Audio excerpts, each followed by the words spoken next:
আসসালামু আলাইকুম ওয়া রাহমাতুল্লাহি ওয়া বারাকাতুহু। আলহামদুলিল্লাহি রাব্বিল আলামিন ওয়াস সালাতু ওয়াস সালামু আলা সাইয়্যিদিল আমবিয়াই ওয়াল মুরসালিন ওয়া আলা আলিহি ওয়া সাহবিহি আজমাইন, আম্মা বা'দ। প্রিয় দর্শক, আপনাদের সবাইকে জানাচ্ছি অনেক অনেক মোবারকবাদ আর আমন্ত্রণ জানাচ্ছি আমাদের এই বিশেষ ইসলামিক আয়োজন শরীফ থ্রেড টেপ জ্ঞান অন্বেষায়। আলহামদুলিল্লাহ, আল্লাহ সুবহানাহু ওয়া তাআলার দরবারে আমরা শুকরিয়া আদায় করছি যে এই আয়োজনটির মাধ্যমে আমরা অনেক বিষয়ে কোরআন আর সুন্নাহর আলোকে জ্ঞান অর্জন করার চেষ্টা করে আসছি। আল্লাহ তাআলা যেন কবুল করেন, আমিন। প্রিয় দর্শক, আমরা নিয়মিতভাবে কয়েকটি পর্বে চেষ্টা করে আসছি হজ সম্পর্কিত কিছু বিষয় জানার এবং বোঝার।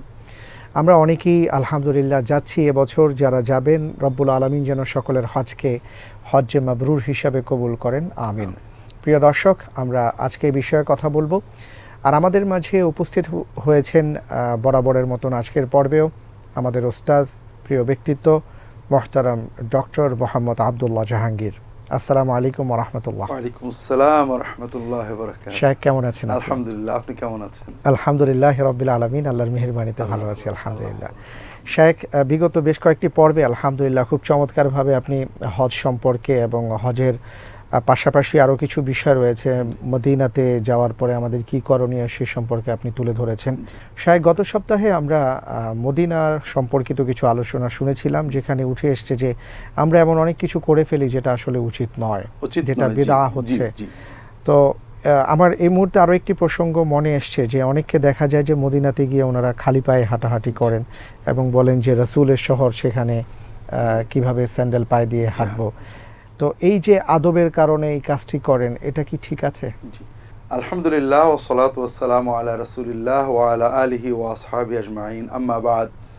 আসলে মুমিন যখন সুন্নত ছেড়ে আবেগ বা যুক্তিতে চায়, তখন শয়তান তার জন্য দরজাটা খুলতে পারে। মুমিনের গলার নিরাপত্তা বেরি হলো সুন্নাহ, লা ইলাহা ইল্লাল্লাহু মুহাম্মাদুর রাসূলুল্লাহ। আল্লাহর ইবাদতের পথে যাব, মুহাম্মদ সাল্লাল্লাহু আলাইহি ওয়াসাল্লামের ইত্তেবার, সুন্নতের নিরাপত্তা বেরিয়ে পড়ে। তো এই যে আবেগ, এটা অনেকেই মনে করেন খুবই ভালো জিনিস। আমরা দেখেছি মক্কা শরীফ থেকে আসার সময় পিছন ফিরে হেঁটে হেঁটে অনেকে আসছেন, বাইতুল্লাহর আদব করছেন, রাসূলুল্লাহ সাল্লামের কবরে সালাম দিয়ে হয়তো পিছন ফিরে আসার চেষ্টা করছেন, আদব করছেন। মদিনার মাটিতে জুতা না পরে আদব করছেন। জুতা না পরলে যে আদব হয়, এই চিন্তাটাই মূলত অমুসলমানদের চিন্তা, মুসলমানদের না। আল্লাহ রাসূল সাল্লাল্লাহু আলাইহি ওয়াসাল্লাম এই চিন্তাটা প্রথমে আমাদের ব্রেন থেকে অপনোদন করেছেন। তিনি বলেছেন যে মসজিদে গেলে সালাতটাও জুতা পায়ে পড়বে, যদি জুতাতে কোনো নাপাকি না থাকে। আমরা মসজিদে জুতা খুলি পরিচ্ছন্নতা রক্ষা করতে, পবিত্রতা রক্ষা করতে না, ধর্মীয় পবিত্রতা বা স্যাংসিটি রক্ষা করার জন্য নয়, মানে জাগতিক পরিচ্ছন্নতা রাখার জন্য। এই জন্য জুতা খুললে রাসূলুল্লাহ মসজিদে নববীতেও জুতা পায়ে নামাজ পড়েছেন এবং সাহাবীরা পড়েছেন। এই জন্য জুতা খুললে আদব হয়, এই জিনিসটা যতক্ষণ আমরা রাসূলুল্লাহ সাল্লাল্লাহু আলাইহি ওয়াসাল্লাম সাহাবীদের ভিতর থেকে এটা শিখি না। সমস্যা হয়েছে এখানে শেখ, যে আমরা অনেক গল্প বলি। ইসলামের সুন্নতের বাইরে যাওয়ার জন্য সবচেয়ে বড় জিনিস হলো আমরা কোরআন, সুন্নাহ এবং সাহাবীগণ থেকে শিক্ষা না নিয়ে পরবর্তী যুগে বুজুর্গদের নানা গল্প বলি। এই গল্পগুলোর ভিতর কয়েকটা সমস্যা আছে। একটা হলো এগুলো কোনো সনদ নেই, সত্য মিথ্যা বোঝা যায় না। 2 নম্বর কথা হলো আল্লাহ তাআলা রাসূল সাল্লাল্লাহু আলাইহি ওয়াসাল্লাম ইত্তেবার কথা বলেছেন, সাহাবীদের ইত্তেবার কথা বলেছেন, আস-সাবিকুনাল আউয়ালুনা মিনাল মুহাজিরিন ওয়াল আনসার ওয়াল্লাযিনা ইত্তাবাউহুম বিইহসান। পরবর্তী যুগের কেউ আমাদের মডেল বা মুত্তাবা নন, তারা আমাদের গাইডেন্স দেবেন, তাদের থেকে ইলম ইত্যাদি আমরা শিখবো, শরীয়তের বিভিন্ন ব্যাখ্যা শুনবো, কিন্তু তারা দ্বীন পালনের মডেল নয়। তৃতীয় হলো যে আল্লাহ যেহেতু সাহাবীদের গাইড করেছেন, পরবর্তী যুগের সকল বুজুর্গেরই অনেক সময় সুন্নতের খেলাফ আমরা পাই। আমরা মুসান্নাফাত বইগুলো পড়লে দেখবো অনেকেই সুন্নতের ব্যতিক্রম কোনো আমল করেছেন, হয় না বুঝে অথবা ব্যক্তিগত আবেগে। বলা হয় ইমাম মালিক মদিনায় স্যান্ডেল পরতেন না, এটা একেবারে বাজে কথা। মালিক কখনো এরকম করতেন না, তিনি মদিনার অধিবাসী ছিলেন, আজীবনই মদিনাতেই থেকেছেন। বলা হয় অমুক বুজুর্গ মদিনায় যে স্যান্ডেল পরেননি। মদিনায় যে স্যান্ডেল না পরায় যদি বরকত হয়, তাহলে সাহাবীগণ মদিনা সহ মদিনা মসজিদে নববীতে জুতা পায়ে যে নামাজ পড়লেন, তাহলে বুঝতে হবে তারা কম আদবের। আর এই ধরনের অতিভক্তি আরেকটা জিনিস তৈরি করে, মূল ইত্তেবায়ে সুন্নত থেকে আমাদের সরিয়ে। দেখবেন যারা এই অতিভক্তিগুলো করে, তারা সুন্নত মতো তাহাজ্জুদ পড়ে না, সুন্নত মতো পরিবার পালন করতে চান না, সুন্নত মতো বান্দা রক্ষার চেষ্টা করেন না। আমাদের এই অতিভক্তিগুলো সস্তায় কিছু ওই টোটকা ওষুধ খেয়ে মানে আত্মা ভালো করার চেতনা দেয়, পরে অরিজিনাল স্বাস্থ্য রক্ষাটা আমরা করতে পারি না। করতে পারি না, রাইট। অনেক অনেক ধন্যবাদ শায়েখ, খুব গুরুত্বপূর্ণ কথা আপনি বলেছেন। শায়েখ, আপনার কাছে এবার আমরা যে বিষয় জানতে চাইব সেটি হলো যে হজের ভেতরে এমন কিছু কাজ বা এমন কিছু আমল আছে যে আমলের ব্যাপারে একটু দৃষ্টি আকর্ষণ করতে চাই। সেটি হলো যে কাবাতে যখন আমরা ইনশাআল্লাহ তাআলা যারা যাবেন তাদের সবচেয়ে বড় আমল কোনটি? এবং প্রসঙ্গত আরও একটি কথা বলতে চাই, সেটি হলো অনেকেই দেখা যায়, যেমন আপনি গত পর্বে বলেছিলেন যে রাসূল সাল্লাল্লাহু আলাইহি ওয়াসাল্লামের কবরের সামনে দিয়ে যাওয়ার সময় সালাম পেশ করার পাশাপাশি আর অনেকগুলো কথা অনেকে বলে থাকেন, বই দেখে দেখে বলে থাকেন। আমরা দেখেছি তাওয়াফরত অবস্থায় বই দেখে দেখে পড়তে পড়তে যাচ্ছেন। তো আসলে এখানে আমাদের চেতনাটা কি হওয়া দরকার? ধন্যবাদ। যে আমি কি বই দেখে অনেক গুরুত্বপূর্ণ একটা বিষয় তুলেছেন, যেটা আমরা ভুলেই গিয়েছিলাম। জি, যে আসলে আমরা মক্কা শরীফে এবং মদিনা শরীফে আমাদের মূল ইবাদতটা পুরোটাই নষ্ট করে ফেলি। মূল ইবাদত কি? আল্লাহর সাথে বান্দার দোয়া। দোয়াটা কি? যে বান্দা মনের কথা আল্লাহকে বলবে। কাকে বলবে? যিনি তার নিকটবর্তী। ওয়াইযা সাআলাকা ইবাদি আন্নী ফাইন্নী করিব উজিবু দাওয়াতা ইযা দাআন। বান্দা যেখানে যখনই আমাকে ডাক দেবে আমি সাড়া দেব। এই দোয়া বান্দা এবং আল্লাহর মাঝখানে সম্পর্ক। এটা এখানে ব্যক্তি, ভাষা, শব্দ, বাক্যর কোনো মূল্য নেই। মনের আবেগ মূল্য নেই বলতে গুরুত্ব কম। মনের আবেগ, চোখের পানি, এটা হলো বড় কথা। কাজেই আমরা তাওয়াফের সময় দোয়া করতে হয়। দোয়ার ক্ষেত্রে সর্বোত্তম হলো সুন্নত দোয়াগুলো করা। প্রথমত তাওয়াফের জন্য কোনো খাস দোয়া রাসূলুল্লাহ সাল্লাল্লাহু আলাইহি ওয়াসাল্লাম শেখাননি, একমাত্র রব্বানা আতিনা ফিদ দুনিয়া হাসানাতান ওয়া ফিল আখিরাতি হাসানাতান ওয়া কিনা আযাবান্নার, এই দোয়াটা বাদে। এর সাথেও আবার মানুষ বাড়িয়ে নেয় ওয়াদখিলনাল জান্নাতা মা রাব্বিয়া আজিজ ওয়া গাফফার, এটা বানোয়াট। রাসূলুল্লাহ সাল্লাল্লাহু আলাইহি ওয়াসাল্লাম শুধু এইটুকু শিখিয়েছেন, এটা কোরআনে আছে। এছাড়া দোয়া সবচেয়ে সুন্দর হয় কোরআনের ভাষায় বা রাসূলুল্লাহ সাল্লাল্লাহু আলাইহি ওয়াসাল্লাম শেখানো যদি সুন্নত বাক্যে আমরা দোয়া করতে পারি, খুব ভালো, যদি অর্থ বুঝি। না হলে আমরা মাতৃভাষায় আল্লাহর কাছে মনের আবেগে চোখের পানিতে চাইতে থাকবো। অথচ আমরা সবাই, এমনকি টিভির পর্দায় দেখা যায় একজন বড় জুব্বা পরে সামনে আছে, বই পড়ছে, পিছনে অনেক মানুষ চিৎকার করে আমিন বলছে। এতে প্রথম কথা, এটা বাইতুল্লাহর সাথে অত্যন্ত প্রচন্ড বেয়াদবি। হাজিদের হজ নষ্ট করা। অন্যরা মনোযোগ ইচ্ছা করলেও, আমার পাশে যখন চিৎকার করে, আমি ইচ্ছা করলেও মন দিয়ে দোয়া করতে পারি না। আর এই দোয়ার কোনো মূল্য নেই। এই একজন লোক পড়ছে, ওই ব্যক্তিরও কোনো মন নেই, মুখস্থ পড়ে যাচ্ছে, আর যারা শুনছে তারাও আমিন বলে যাচ্ছে। এর নাম দোয়া নয়। সবসময় দোয়া হলো ব্যক্তি আল্লাহর কাছে বলবে, মনের আবেগে চোখের পানিতে আল্লাহর কাছে নিজের ভাষায় চাইবে। তো এক্ষেত্রে আমি আশা করব হাজী সাহেবরা সচেতন হবেন। যদি সুন্নত কোরআনের আয়াত দিয়ে দোয়া, রাসূলুল্লাহ সাল্লাল্লাহু আলাইহি ওয়াসাল্লামের ভাষায় দোয়া যদি মুখস্থ করতে পারি এবং অর্থের দিকে খেয়াল রেখে পড়তে পারি, খুবই ভালো। কারণ আমরা যখন রাসূলুল্লাহ সাল্লাল্লাহু আলাইহি ওয়াসাল্লামের সুন্নত বাক্যে দোয়া করি, তখন কবুলিয়তের আশা বেশি থাকে। কিন্তু এই যে পুরোহিত ধরনের এই মুতাওয়াফিরা যেগুলো পড়ায়, এগুলো অধিকাংশ বানোয়াট বাক্য। কিছু মাসনুন দোয়ার ভিতরে আছে, বাকি বানোয়াট। কিন্তু অর্থ না বুঝে এই মাসনুন বাক্য পড়ারও কোনো মূল্য নেই। যদি আমরা না পারি আল্লাহর কাছে মনের আবেগে চাইতে থাকবো, মনের দরদ দিয়ে চাইবো, সব চাইবো। ঠিক তেমনি রাসূলুল্লাহ সাল্লাল্লাহু আলাইহি ওয়াসাল্লামের কাছে যে যখন মানুষ বই দেখে দেখে পড়ে, বোঝেও না যে কি বলছে, হ্যাঁ, এটা খুবই খুবই কষ্টকর। আমরা আনুষ্ঠানিকতার দিকে গিয়েছি, আমরা মূল ইবাদতের দিকে যেতে পারিনি। এদিকে আমাদের লক্ষ্য রাখতে হবে দর্শক, যে আমরা দোয়া মানে আল্লাহর কাছে চাওয়া। যেমন সন্তান মায়ের কাছে চাইবে, একজন কয়টা লিখে দিয়েছে বাক্য, এসে পড়ে পড়ে মাকে বলছে, মন অন্যদিকে, মা তো তাই না? কাজে আল্লাহ মন দেখেন, ইন্নাল্লাহ লা ইয়াতাকাব্বালু দুআন আন কলবিন লাহিন, অমনোযোগ, অবুঝে, আন্দাজে যে দোয়া করছে তার দোয়া আল্লাহ কবুল করেন না। অনেক ধন্যবাদ। আমরা আরো কথা শুনবো একটা বিরতির পরে। প্রিয় দর্শক, আপনারা দেখছেন জ্ঞান অন্বেষা, আপনাদের এই প্রিয় আয়োজন। সময় হয়েছে একটা বিরতিতে যাবার, ফিরে আসছি একটু পর, আমাদের সাথেই থাকুন।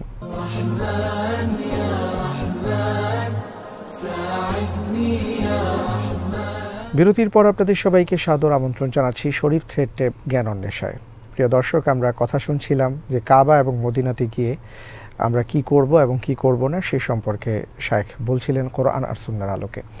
মোহতারাম, এবার আপনার কাছে আমরা একটু জানতে চাইব, সেটা হলো যে যখন আমরা তাওয়াফ করব তখন আমাদের আসলে চেতনাটা কি হওয়া উচিত? কারণ আমি কিন্তু দেখেছি যে অনেক ক্ষেত্রেই যেমন হাজরে আসওয়াদকে স্পর্শ করার জন্য, চুমু দেওয়ার জন্য রীতিমতন সেখানে একটা যুদ্ধ বিগ্রহ বেঁধে যায়। তারপরে শুধুমাত্র রুকনে ইয়ামানি স্পর্শ না, তার আশেপাশেটাও সবাই একটু ধরার জন্য পাগল পাড়া হয়ে যান। এটা নিঃসন্দেহে তারা আবেগে করেন। কিন্তু এই ক্ষেত্রে ইসলাম কি বলে যদি একটু, যে আমরা অনেক সময় আবেগকে দিন মনে করি, চোখের পানিকে দিন মনে করি, স্বপ্নকে দিন মনে করি। দিন কিন্তু ইত্তেবা সুন্নাত। সেটা কেমন? বাইতুল্লাহর তওয়াফের ব্যাপারে যে আপনি প্রশ্নটা করেছেন ওটা একটু পরে আমরা বলবো ইনশাআল্লাহ। তার আগে এই বিষয়টা ভুলে যাব হয়তো বা আমরা। সেটা হলো বাইতুল্লাহর তওয়াফের সময় একমাত্র হাজরে আসওয়াদে যদি কেউ চুমু খায়, চুমু খেতে না পারে, হাত দেয়, হাত দিতে না পারে, একটা লাঠি দিয়ে স্পর্শ করে, কিছু না পারে, দূর থেকে আল্লাহু আকবার বলে ইশারা করে, সে একটা পরিপূর্ণ সুন্নাহ ইবাদত পালনের সওয়াব পাবে। তার চোখে পানি আসুক অথবা না আসুক, তার অন্তরের কাশফ হয়ে যাক অথবা না যাক, সে সওয়াব পেয়ে যাবে।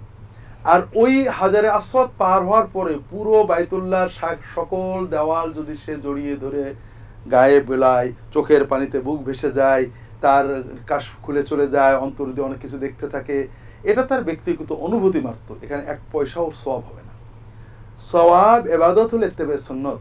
রাসূলুল্লাহ সাল্লাল্লাহু আলাইহি ওয়াসাল্লাম হাজরে আসওয়াদে স্পর্শ করেছেন বা চুমু খেয়েছেন এবং রুকনে ইয়ামানি স্পর্শ করেছেন। এছাড়া বাইতুল্লাহর কোথাও কখনো স্পর্শ করেননি। আমরা বাইতুল্লাহর পূজা করি না। আমাদের, আপনি প্রথমে যে প্রশ্ন করেছিলেন, তাওয়াফের সময় আমাদের চেতনা এইটা না যে আমরা বাইতুল্লাহ থেকে কিছু চাচ্ছি বা এর ভিতরে কেউ বসে আছেন আমরা তার চারিপাশে ঘুরছি। এটা হলো সালাত। আমরা সালাত আদায় করি আল্লাহর জন্য, আর আল্লাহ বাইতুল্লাহতে থাকেন না। আইনামা তুওয়াল্লু ফাসাম্মা ওয়াজহুল্লাহ। আমরা যেদিকেই মুখ করে ইবাদত করব আল্লাহকে সেদিকেই পাবো। কিন্তু বান্দা মুসলিম উম্মাহ তো যদি এক মসজিদে দাঁড়িয়ে আছে, এক একজন এক এক দিকে মুখ করে, এটা তো হবে না। উম্মাহকে তো ইবাদত বন্দিগিতে ঐক্যবদ্ধ থাকতে হবে। আল্লাহ তাওহীদের মূল কেন্দ্রকে আমাদের কিবলা, ইবাদতের দিক হিসেবে বানিয়ে দেন, আর কিছু না। আমরা মসজিদে সারা বিশ্বে সব জায়গায় সালাত আদায় করি বাইতুল্লাহকে কিবলা রেখে। আর সালাতের আরেকটা পদ্ধতি হলো হাঁটা। হাঁটা অবস্থায় আল্লাহর কাছে দোয়া করা, এটার নাম হলো তাওয়াব। এই ইবাদতটা, এই পদ্ধতির সালাতটা বাইতুল্লাহর পাশে ছাড়া কোথাও করা যায় না। তা আমরা সালাতের চেতনা নিয়েই তাওয়াব করব, যে আমরা আল্লাহ তাআলার তাওহীদের নিদর্শন, আল্লাহ তাআলার হাজার হাজার নবী ওলি সাহাবীগণের পদভারে মানে মুখরিত এই জায়গায় যেখানে আল্লাহ কোটি কোটি মানুষের দোয়া কবুল করেছেন, আল্লাহ আমাকে তৌফিক দিয়েছেন সেই বাইতুল্লাহর চারিদিকে হেঁটে হেঁটে সালাত আদায় করার। মানুষ আজীবন আমরা দাঁড়িয়ে দাঁড়িয়ে সালাত আদায় করেছি, তাওয়াফের সালাত আদায় করতে পারিনি। আমি হেঁটে হেঁটে তাওয়াফ আদায় করছি। এখানে কিবলা বাইতুল্লাহ, বাইতুল্লাহর আমি পূজা করছি না। এখানে যেমন আমরা সালাত আদায় করতে যাই, নামাজের পূজা করি না। আমরা যতটুকু আল্লাহ সেজদা করতে আল্লাহ রাসূল শিখিয়েছেন ততটুকু করি। ঠিক ওখানেও সুন্নত মোতাবেক ইবাদত করার চেতনায় আমাদের থাকতে হবে। আবেগ অনেক সময় আমাদেরকে সুন্নতের বাইরে নেয়, আর এরপর আমাদেরকে বিভ্রান্তির ভিতরেও নিতে পারে। অনেক অনেক ধন্যবাদ শেখ। শেখ, এবার আপনার কাছে যে বিষয়টি আমি একটু জানতে চাচ্ছি সেটি হলো যে হজের মধ্যে কিছু কিছু গুরুত্বপূর্ণ কাজ আছে, যেমন তাওয়াফের ব্যাপারে আপনি বলেছেন আমরা সাই করব ইনশাআল্লাহ তাআলা। তারপরে আরাফাতের ময়দানে ওকুফে আরাফা অবস্থানটা রয়েছে, মুজদালিফায় রাত্রি যাপন রয়েছে, মিনাতে আমাদের অবস্থান রয়েছে। তো এই জায়গাগুলো থেকে যদি আমরা কিছু শিক্ষা নিতে পারি সেটা অবশ্যই মনে হয় আমাদের জীবনে অনেক বড় কাজে আসবে। তো এই যে এখান থেকে যে অনুভূতি, এই অনুভূতিটাই যদি আমরা ধরে রাখতে পারি এবং পরবর্তী জীবনে এই অনুভূতি নিয়ে চলতে পারি, তাহলে কিন্তু আমাদের দেশে রেল লাইনের পাশে কারো থাকার কথা না। আপনি কি মনে করেন? জি জি, অনেক বড় কথা। জি, আসলে এখানে আপনার কথা থেকে আমার একটা কথা মনে পড়লো, দর্শকদের সাথে শেয়ার করা জরুরি। এখানেও আমরা ভুল করি। আমরা বাংলাদেশের মানুষ কিন্তু হজে যাই না, মক্কায় যাই। মক্কায় যায়, যত হজ প্যাকেজ সবাই বলবে মক্কায় কত কাছে রাখবে। জি জি জি, বুঝতে পেরেছেন? মক্কায় হারামে নামাজ পড়তে পারবে কিনা। আমরা কেউ হজে যাই না, আমরা মক্কায় নামাজ পড়তে যাই। এই জন্য কেউ জিজ্ঞেস করে না মিনায় কত কাছে রাখবে, মুজদালিফায় কিভাবে সহজে পূর্ণাঙ্গে ইবাদত করা যাবে, আরাফাতে কিভাবে পূর্ণাঙ্গে, এটা কিন্তু কেউ জিজ্ঞেস করে না। যে কারণে আমাদের প্রথম অবহেলা হয়। হজ কিন্তু মক্কা নয়, হজ হলো মিনা, মুজদালিফা, আরাফা। এই জায়গায় থাকা, আল্লাহর ডাকা, গড়াগড়ি করা, মাটিতে পড়ে থাকা, আল্লাহর জিকির করা, আল্লাহর রাসূলের সুন্নত মোতাবেক কাকর মেরে জিকির করা, গড়িয়ে গড়িয়ে জিকির করা, হাত তুলে জিকির করা, দোয়া করা, এটার নাম হলো হজ। আর আপনি খোঁজ নিয়ে দেখবেন 1 লক্ষ বাঙালির ভিতরে অধিকাংশ বাঙালি এই কয়দিনের ইবাদতে চূড়ান্ত অবহেলা করেছেন। অনেকে কাকর মারেন না, কাউকে মারতে দেন। অনেকে মিনা অবস্থান করেন না, মক্কায় চলে আসেন। অনেকে আরাফাতে ঠিকমতো অবস্থান করেন না। বিশেষ করে মিনার অবস্থান মুজদালিফা অবস্থান অনেকেই করেন না, জি গেলেও অল্প একটু থেকে চলে আসেন। এই যে অনুভূতিটা আপনার হলো, খোলা আকাশের নিচেই আমার কোটি কোটি টাকা আছে, আমার বাড়ি আছে, আমি বাংলাদেশে হয়তো বড় আলেম, আমার অনেক লোকে সালাম করে, আমি মাটিতে শুয়ে পড়ে আছি, এই যে লক্ষ মানুষের সাথে, এটা আমার অনুভূতি আসবে কখন যদি সারা রাত পড়ে না থাকি। কিন্তু আমরা পড়ে থাকছি না, অনেকেই মাবিত মুজদালিফা, উকুফ মুজদালিফা, মাবিত মিনা অবহেলা করছেন নানান যুক্তি দিয়ে, এটা সুন্নত, এটা ওয়াজিব নয়, এটা। আমরা তো গেছি হজ করতে, মসজিদে নামাজ পড়তে গেছি, সানা পড়া সুন্নত না, ওয়াজিব নয়, পড়লাম না, আউযুবিল্লাহ সুন্নত পড়লাম না, সূরা ফাতিহা, এটা এইভাবে কোনদিন সালাত হয়? জি না। রাসূলুল্লাহ সাল্লাল্লাহু আলাইহি ওয়াসাল্লাম কিভাবে সালাত আদায় করেছেন সেইভাবে পূর্ণাঙ্গ করলেই আমরা এই ফায়দাটা পাবো। আপনি যেটা বলেছেন আরাফাতের মাঠে যে ঠিক রাসূলুল্লাহ সাল্লাল্লাহু আলাইহি ওয়াসাল্লামের মতো দাঁড়িয়ে দাঁড়িয়ে বসে বসে হাত তুলে পুরো সময়টা কাটাতে পারি, তাহলে আমি প্রকৃত শিক্ষাটা পাবো। মুজদালিফার মাটিতে সারা রাত পড়ে থাকতে পারি, আমি মাটির ভিতরে একটা চাদর বিষয়তে পড়ে আসি লক্ষ লক্ষ মানুষের সাথে। মিনায় আল্লাহ বলছেন যে ফায়দা কাদাইতুম মানাসিকাকুম ফাযকুরুল্লাহ কাযিকরিকুম আবাকুম। আমি যদি হজের ফরজ ছেড়ে মিনায় 3টে দিন থেকে আল্লাহর জিকির করতে পারি, সেইভাবে মাটিতে ধুলাই গড়াগড়ি করছি সব মানুষের সাথে, তাহলেই না আমার ভিতরে অনুভূতিগুলো আসবে। জি জি, অনেক অনেক ধন্যবাদ শাইখ। আরেকটি প্রসঙ্গে আপনার কাছে আমি একটু জানতে চাই, যেটা অনেকেই আমরা আবেগে দেখে থাকি, অভিজ্ঞতার আলোকে আর কি, ছোট্ট অভিজ্ঞতার আলোকে দেখেছি যে বিশেষ করে জামারাতে কঙ্কর নিক্ষেপের ক্ষেত্রে অনেকে জুতা স্যান্ডেল পর্যন্ত নিক্ষেপ করেন। তো ওখানে কি আসলে শয়তান আছে নাকি যে তাকে আমরা জুতা স্যান্ডেল আর কি ফিকে মারছি? অনেকে আমি দেখেছি। এই প্রসঙ্গে যদি একটু বলেন। এখানেও আমরা ভয়ঙ্কর ভুল করি। একদিকে যেমন বাইতুল্লাহ মসজিদের হারামের পাথর কেটে ভুল করি, ঠিক ওখানেও পাথরের জুতা মেরে ভুল করি। শয়তান তো ওখানে থাকে না। ওখানে জামারা আল্লাহ রাসূল নিজেই বলেছেন ইন্নামা জুইলাতিল জামারাতু লিইকামাতি যিকরিল্লাহ, আল্লাহর জিকিরের জন্য। আল্লাহর জিকির যেমন সালাতের ভিতরে দাঁড়িয়ে বসে সেজদা দিয়ে আমরা করি, ওখানেও কাকর মেরে শুয়ে বসে বিভিন্নভাবে আল্লাহর জিকির এবং আল্লাহর জিকিরের একটা পদ্ধতিতে করে আমরা নিজের হৃদয়গুলো থেকে শয়তানকে বিতাড়ন করতে চাই। এখানে শয়তানকে কাকর মারার কথা বলা হয় ইব্রাহিম আলাইহিস সালাম কাকর মেরেছিলেন ইত্যাদি। এটা ইসমাইল আলাইহিস সালামকে নিয়ে কোনো কথা পাওয়া যায় না সহিহ কোনো রিওয়ায়াতে। হজের সময় শয়তান তার সামনে দাঁড়িয়েছিল, তিনি কাকর মেরেছিলেন, এরকম একটা বর্ণনা পাওয়া যায়। তো এই বর্ণনা থেকে আমরা কি চাই যে ইত্তেবায়ে রাসূল সাল্লাল্লাহু আলাইহি ওয়াসাল্লাম, রাসূলুল্লাহ সাল্লাল্লাহু আলাইহি ওয়াসাল্লামের পদ্ধতিতে জিকির কর, আল্লাহু আকবার, হৃদয়ের ভিতরে আল্লাহু আকবারের ধ্বনিটাকে পূর্ণ করে। অনেকে বলেন বিসমিল্লাহ আল্লাহু আকবার, হাদিসে কিন্তু শুধু আল্লাহু আকবার বলা আছে।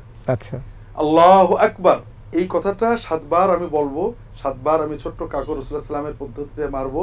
উদ্দেশ্য হলো যে রাসূলুল্লাহ ইব্রাহিম আলাইহিস সালাম শয়তানকে তাড়িয়ে দিয়েছিলেন, রাসূলুল্লাহ সাল্লাল্লাহু আলাইহি ওয়াসাল্লাম এই ইত্তেবায়ে সুন্নাতে ইব্রাহিমকে জিন্দা করে কাকর মেরে আল্লাহ জিকির করতে বলেছেন যেন আমার অন্তর থেকে শয়তানটা চলে যায়।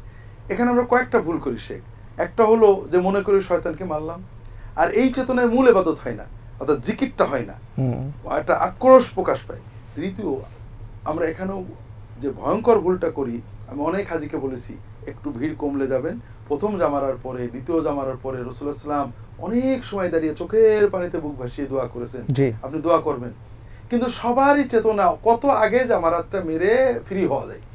ভিড়ের ভিতরে যান, আপনি যারা হজ করে এসেছেন জিজ্ঞেস করবেন যে প্রথম জামারা দ্বিতীয় জামারা মারার পরে কতটুকু দোয়া করেছেন।